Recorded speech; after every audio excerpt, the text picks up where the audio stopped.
வணக்கம். விஜய் அவர்கள் பத்தி கோர்ட்டு கிழின்னு கிழிச்சிருந்துச்சு இல்லையா? இந்த கடந்த 27ஆம் தேதியிலிருந்து இத்தனை நாட்களாக, ஒரு வாரம், கிட்டத்தட்ட 8 நாட்களாக ஊடகங்கள்ல விஜய் பற்றிய விஷயங்களும், சமூக வலைதளங்கள்ல எங்க விஜய் மேல கை வச்சிருவீங்களா, வெட்டிடுவோம், குத்திடுவோம், அப்படி இப்படின்னு அவங்களுடைய ரசிகர்கள் சொன்னதும், ஒரு இன்னைக்கு கோர்ட்ல நீதிபதி அவர்கள் சொன்னதுக்கு செந்தில்குமார் நீதியரசர் செந்தில்குமார் உள்ளிட்டவர்களை எல்லாம் பேசுறதையும் பார்க்கும்போது விஜய் அவர்களுடைய மனநிலையும் ரசிகர்களுடைய மனநிலையும் ஜெயலலிதாவின் மனநிலையாக எடுத்துக்கொண்டு பார்க்க வேண்டியிருக்கிறது. என்ன காரணம்? அதைத்தான் இப்ப நம்ம பார்க்க போறோம். ஜெயலலிதா, சசிகலா உள்ளிட்டவர்களுக்கு குன்ஹா வழங்கிய தீர்ப்பு மிக மிக முக்கியத்துவம் வாய்ந்தது. ஆமாம், இவர்கள் சொத்து குவிப்பு வழக்கை முறைகேடு அற்ற முறையில சம்பாதித்திருக்கிறார்கள், சொத்து குவித்திருக்கிறார்கள். இது தெள்ள தெளிவாக நிரூபணமாகி இருக்கிறதுன்னு நீதிபதி குன்ஹா அவர்கள் வழங்கிய தீர்ப்பு நமக்கு மறக்கவே முடியாத ஒரு தீர்ப்பு. அந்த தீர்ப்பு வந்ததை அடுத்து நடந்த கலேபரங்கள் நமக்கு தெரியும். இந்த சமயத்துல குன்ஹா தீர்ப்பு வந்தப்ப A1 அக்யூஸ்ட், குற்றவாளி 1 ஜெயலலிதா, குற்றவாளி 2 சசிகலா அப்படின்னு வந்த சமயத்துல தமிழ்நாடு முழுக்க எங்கு பார்த்தாலும் பஸ்கள், கார்கள், கடைகள் நொறுக்கப்பட்டன. அதிமுக கட்சியை சேர்ந்தவர்கள் இங்க கடுமையான கொந்தளிப்போட செயல்பட்டது நமக்கு தெரியும். இப்ப அந்த சமயத்துல விஜய் அவர்களுடைய ரசிகர்கள் என்ன செய்தார்கள்? அன்னைக்கு குன்ஹா தீர்ப்பு இப்படி வந்துருச்சுன்னு சொன்ன உடனே, ஜெயலலிதா குற்றவாளி அப்படின்னு அறிவித்த உடனே, தமிழகத்தில் அதுவரை எந்த ஒரு முதல்வருக்கும் இப்படியான தண்டனை வழங்கப்படல. இந்தியாவிலேயே இந்த அளவுக்கு ஒரு தண்டனை கடுமையாக சொல்லப்படவில்லை அப்படிங்கிற கருத்து வந்த உடனே விஜய் ரசிகர்கள் செய்த முதல் விஷயம், ஊர் ஃபுல்லா போஸ்டர் அடிச்சு சந்தோஷமாக மகிழ்ச்சியோடு இனிப்பு வழங்கி கொண்டாடினார்கள். ஏன்னா விஜய்க்கு ஜெயலலிதா அவர்கள் கொடுத்த குடைச்சல் காரணம். ஆனால் அதே சமயத்துல அங்கதான் விஜய் அவர்கள் தன்னுடைய தந்திரத்தனத்தை பயன்படுத்துகிறாரோ அப்படின்னு பார்க்க வேண்டியிருக்கு. ஏன்னா விஜய் அவருடைய ரசிகர்கள் எல்லாருமே ஜெயலலிதாவுக்கு கிடைத்த தீர்ப்பை வைத்துக்கொண்டு, தண்டனையை வைத்துக்கொண்டு எல்லோரும் மகிழ்ச்சி கடல்ல நீந்தினாங்க. போஸ்டரா அடிச்சாங்க, லட்டு மிட்டாய்லாம் வாங்கி எல்லாருக்கும் கொடுத்தாங்க. ஆனால் அதே கட்டத்துல அதை பேலன்ஸ் செய்கிற விதமாக விஜய் அவர்களுடைய தந்தையார் இந்த தீர்ப்பை கண்டித்து உண்ணாவிரதம் இருந்தார். இயக்குனர் விஜயனுடைய அப்பாவான S.A. சந்திரசேகரன் அவர்கள் அப்படி ஒரு ஸ்ட்ராட்டஜி எடுத்து உண்ணாவிரதம் இருந்தார்.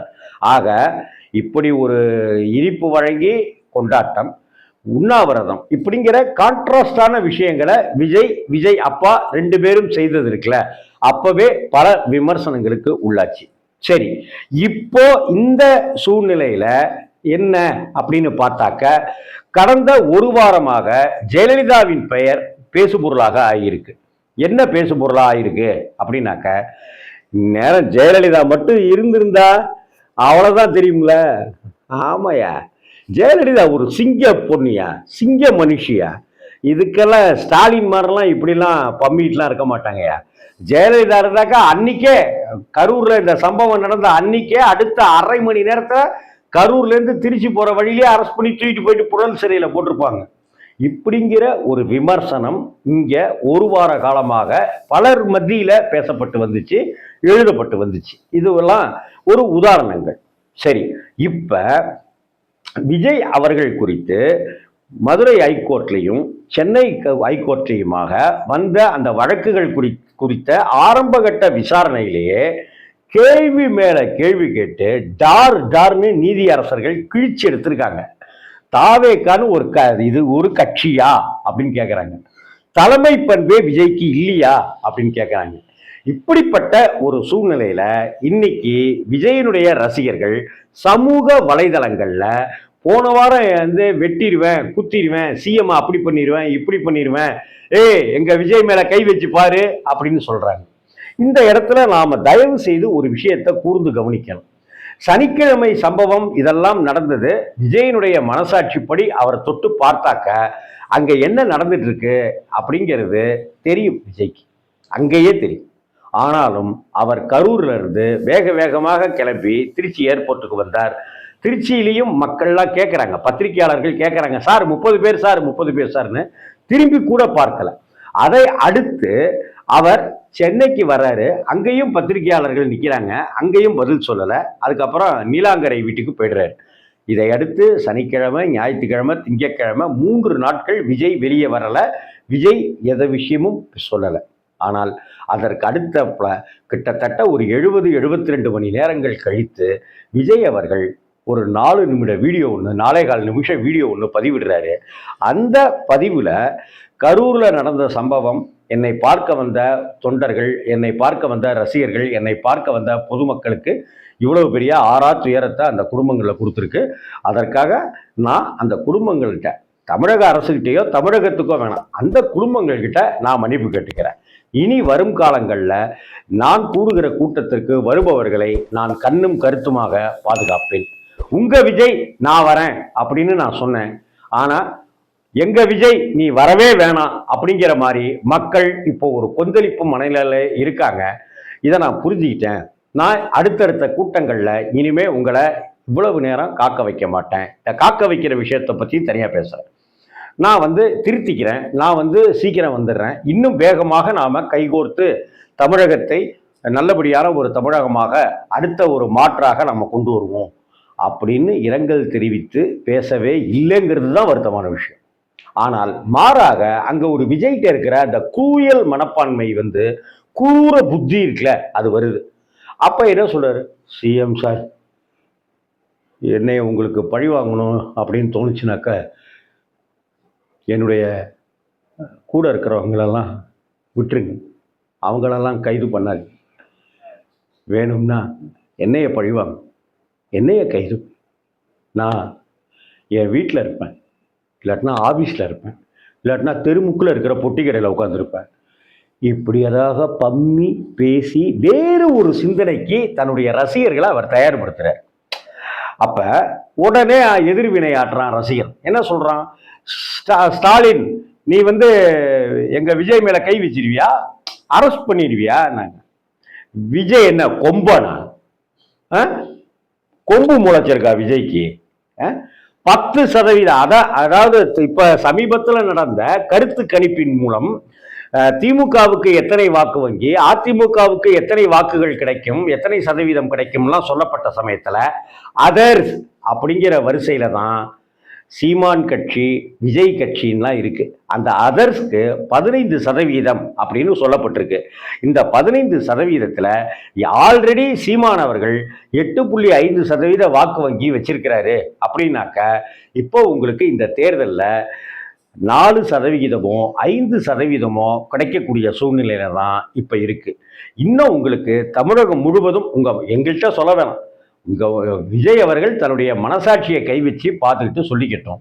தமிழகம் முழுவதும் இன்னும் ஒரு ஸ்ட்ரக்சர், ஒரு அமைப்பு ஒன்று சரியானபடி இன்னுமே உருவாக்காம தான் விஜய் கட்சி இருக்கு.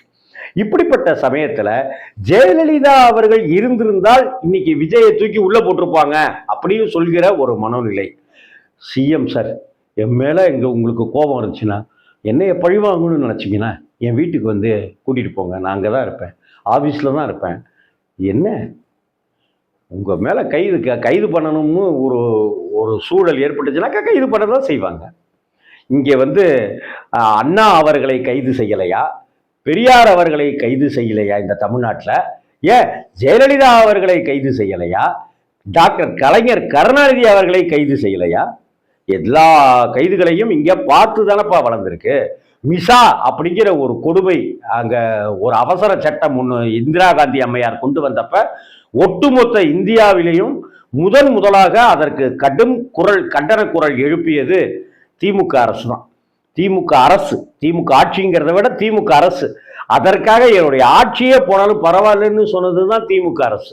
அப்படிப்பட்ட திமுக அரசு இங்க இருக்கும்போது ஸ்டாலின் அவர்கள் உங்களை கைது பண்ணணுங்கிற ஒரு சூழல் வந்துச்சுன்னா விஜய் அவர்களை கைது பண்றதுக்கு ஒன்றும் பயப்படணுங்கிற அவசியம்லாம் இல்லை. ஏன்னா சட்டப்படி நான் என்ன நடவடிக்கை எடுக்கணுமோ அதை எடுப்பாங்க.